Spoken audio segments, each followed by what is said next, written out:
क्या ये दुनिया जिसे हम अपनी आंखों से देखते हैं सच में वैसी ही है, या फिर ये सिर्फ एक बहुत बड़ा भ्रम है?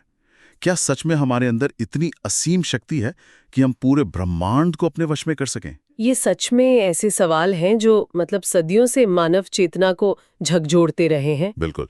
और सिंप्लीफाइड समरी यूट्यूब चैनल की इस नई और शानदार ऑडियो समरी में सभी सुनने वालों का बहुत बहुत स्वागत है। शुरुआत में एक विनम्र निवेदन है कि अगर दर्शकों को हमारी ये ज्ञानवर्धक चर्चा और गहन विश्लेषण पसंद आए तो कृपया इस चैनल को सब्सक्राइब जरूर करें और इस वीडियो को शेयर करें। और दर्शकों का ये सहयोग ऐसे ही बेहतरीन विषय आगे लाने में बहुत सहायक होता है। सही कहा। तो आज का हमारा जो ये गहन अध्ययन है वो स्वामी विवेकानंद की महान पुस्तक complete works of Swami Vivekananda volume 2 के एक बेहद महत्वपूर्ण हिस्से पर आधारित है, यानी ज्ञान योग। जी, और हमारे पास जो स्रोत सामग्री है उसमें स्वामी जी के वो ऐतिहासिक व्याख्यान शामिल हैं जिन्होंने पूरी दुनिया को वेदांत की गहराई से परिचित कराया। और इस ऑडियो समरी का जो मिशन है वो बहुत स्पष्ट है। हम ये समझना चाहते हैं कि आखिर ये ज्ञान योग है क्या, इंसान का असली स्वरूप क्या है, और कैसे कोई भी खुद को इस भ्रम, जिसे माया कहा जाता है ना, बिल्कुल, जिसे माया कहते हैं, उससे आजाद करके अपनी उस असीम शक्ति को पहचान सकता है जो उसके भीतर ही सो रही है। हाँ, और मतलब इस विषय की गहराई में उतरने से पहले ये समझना बहुत जरूरी है कि ज्ञान योग की प्रकृति क्या है। अक्सर जब अध्यात्म की बात होती है तो भावना या भक्ति का चित्र सामने आता है, लेकिन ज्ञान योग एकदम अलग है। ये विशुद्ध तर्क और कठोर बुद्धि का मार्ग है, यानी लॉजिक का रास्ता है। बिल्कुल। ये किसी अंधविश्वास की मांग नहीं करता, बल्कि हर स्थापित मान्यता पर सवाल उठाने का साहस मांगता है। गया है। उपनिषदों का संदर्भ देते हुए इसे उस्त्रे या रेजर की धार पर चलने के समान कहा गया है। हाँ, क्योंकि यह भावनाओं में बहने का नहीं, बल्कि डटकर परम सत्य का सामना करने का रास्ता है। और इसी संदर्भ में एक बहुत ही कठोर दार्शनिक सिद्धांत सामने आता है जिसे नेति नेति कहा गया है। यह सिद्धांत अपने आप में बहुत ही क्रांतिकारी है। नेति नेति मतलब ये नहीं, ये नहीं। अध्यात्म में सत्य तक पहुंचने का ये एक नकारात्मक या विलोपन का मार्ग है, इलिमिनेशन का मार्ग। अच्छा, तो ये काम कैसे करता है? जैसे एक आम इंसान की पहचान कैसे बनती है, वो कहता है कि मैं ये शरीर हूँ, मेरा ये नाम है। लेकिन एक ज्ञान योगी इस पूरी संरचना पर प्रहार करता है। वो हर उस चीज को नकारना शुरू करता है जो बदल सकती है। लेकिन यहाँ एक बड़ा व्यावहारिक सवाल उठता है। मतलब ये कहना आसान है कि मैं ये शरीर नहीं हूं, लेकिन जब इसी शरीर में भयंकर दर्द होता है तो ये नेति नेति का सिद्धांत कैसे टिकता है? यही तो ज्ञान योग की सबसे बड़ी चुनौती है। स्वामी विवेकानंद स्पष्ट करते हैं कि नेति नेति कोई सांत्वना नहीं है, यह देखने वाले और देखी जाने वाली वस्तु को अलग करने की प्रक्रिया है। जब दर्द होता है तो ज्ञान योगी यह नहीं कहता कि दर्द नहीं है। तो वो क्या कहता है? वो कहता है कि दर्द शरीर में है और मैं वो चेतना हूं जो इस दर्द को देख रही है। मैं दर्द नहीं हूं। ओहो, ये तो सच में। हाँ, वो अपने मन के विचारों को भी नकारता है। क्रोध या दुख आने पर कहता है कि यह मन की अवस्था है, मैं मन भी नहीं हूं। और अंततः सब कुछ छंट जाने के बाद केवल शुद्ध आत्मा बचती है। ये प्रक्रिया सच में असीम धैर्य की मांग करती है। और इसी निर्मम खोज में वेदांत का वो सबसे चर्चित शब्द सामने आता है, माया। बिल्कुल, माया का अर्थ कोई जादू टोना नहीं है। हाँ, स्रोत में स्वामी जी ने इसे समझाने के लिए रेगिस्तान की मृग तृष्णा का एक बहुत ही सजीव उदाहरण दिया है। हाँ, मिराज वाला उदाहरण। हाँ, स्वामी जी बताते हैं कि कल्पना कीजिए एक यात्री धूप में रेगिस्तान से गुजर रहा है। प्यास से उसकी हालत खराब है। तभी उसे दूर कहीं खूबसूरत झीलें और पानी दिखाई देता है। वो भागकर वहां जाता है, लेकिन वहां सिर्फ सूखी रेत होती है। तो उसे याद आता है कि ये तो मृग तृष्णा है, प्रकाश का धोखा है। तो क्या इसका अर्थ ये है कि ये पूरी दुनिया, ब्रह्मांड, सब कुछ इस झील की तरह झूठे हैं? इसका सबसे दार्शनिक मोड़ अगले दिन की घटना में है।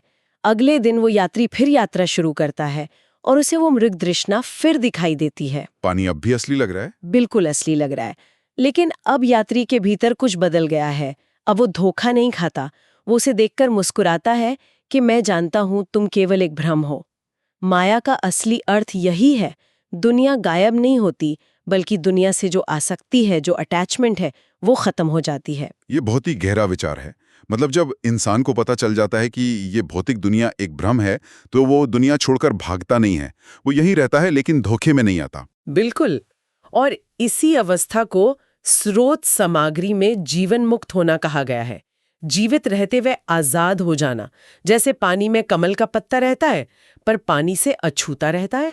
और जब इंसान इस माया से बाहर आता है तो उसके भीतर क्या बदलाव आते हैं, इसे समझाने के लिए मुंडक उपनिषद की एक शानदार कथा का संदर्भ दिया गया है। दो पक्षियों की दिलचस्प कहानी। ये कोई साधारण कथा नहीं है, ये मानव जीवन की पूरी यात्रा का सार है। हाँ, एक विशाल पेड़ पर दो पक्षी बैठे हैं। नीचे वाला पक्षी कभी मीठे तो कभी कड़वे फल खा रहा है, कभी खुश होता है तो कभी दर्द से छटपटाता है। ये नीचे वाला पक्षी इंसान के अहंकार या जीव का प्रतीक है, जो सुख और दुख के पेंडुलम की तरह झूल रहा है। लेकिन एक ऊपर वाला पक्षी भी है।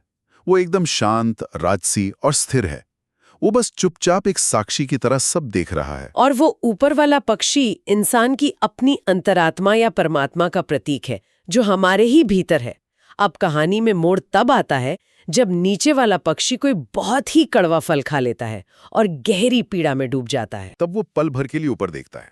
यानी दुख यहाँ एक तरह का कैटलिस्ट है, जो इंसान को सत्य की ओर मुड़ने पर मजबूर करता है। सही कहा। ऊपर देखकर वो उस शांत राजसी पक्षी को देखता है और सोचता है कि काश मैं भी ऐसा शांत हो पाता। वो थोड़ा ऊपर जाता है, फिर दुनिया के मीठे फलों की लालच में वापस नीचे आ जाता है। और फिर कोई बड़ा झटका लगता है तो वो और करीब जाता है। जैसे जैसे वो नीचे वाला पक्षी ऊपर वाले पक्षी के करीब पहुंचता है तो उसे लगता है कि उसके अपने पंख पिघल रहे हैं। बिल्कुल, उसका अलग वजूद मिटने लगता है। और आखिरकार उसे ये महान ज्ञान होता है कि उस पेड़ पर तो कभी दो पक्षी थे ही नहीं, वो खुद ही ऊपर वाला पक्षी था। सारा डर और दुख यहीं खत्म हो जाता है। इसी क्षण में इंसान की सारी कमजोरी भस्म हो जाती है। स्वामी विवेकानंद बार बार इस बात पर जोर देते हैं कि हमने अज्ञानतावश खुद को कमजोर मान लिया है। और जब कमजोरी की बात आती है तो स्रोत में एक और बहुत ही दिलचस्प अवधारणा है, तितिक्षा। तितिक्षा यानी बिना शिकायत किए हर कष्ट को सहने की क्षमता। हमने स्रोत में पढ़ा है कि योगी कड़कड़ाती ठंड में हिमालय की बर्फ में बिना कपड़ों के बैठते हैं। आमतौर पर लोग इसे कोई चमत्कार मान लेते हैं, लेकिन ज्ञान योग में ये कोई चमत्कार नहीं है, ये नेति का ही परिणाम है। जब किसी ने जान लिया कि मैं शरीर हूं ही नहीं, तो उस शरीर को होने वाली ठंड या गर्मी उस शुद्ध चेतना को कैसे विचलित कर सकती है। ये मानव चेतना की असीम क्षमता का प्रमाण है।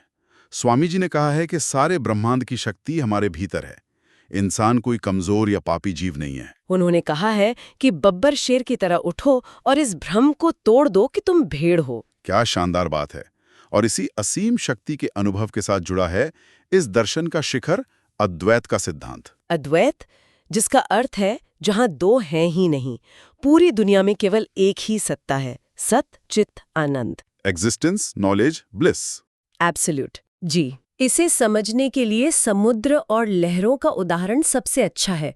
लहरें अलग अलग दिख सकती हैं, छोटी, बड़ी, तेज, लेकिन गहराई में वे सब क्या हैं?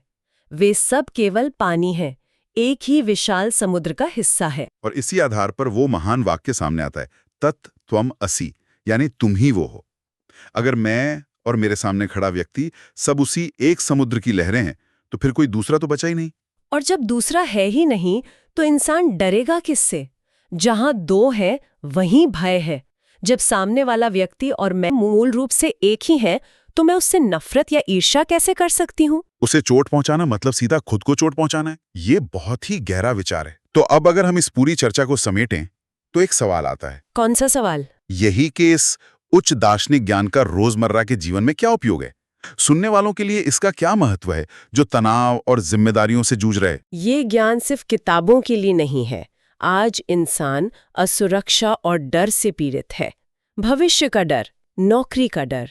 ज्ञान योग दिखाता है कि इन सारे तनावों की जड़ ये है कि हमने खुद को एक कमजोर और नाशवान शरीर मान लिया है।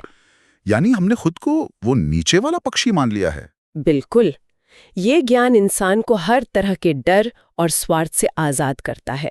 सुख दुख मौसम की तरह हैं, और हम वो अनंत आसमान हैं जो हमेशा स्थिर रहता है।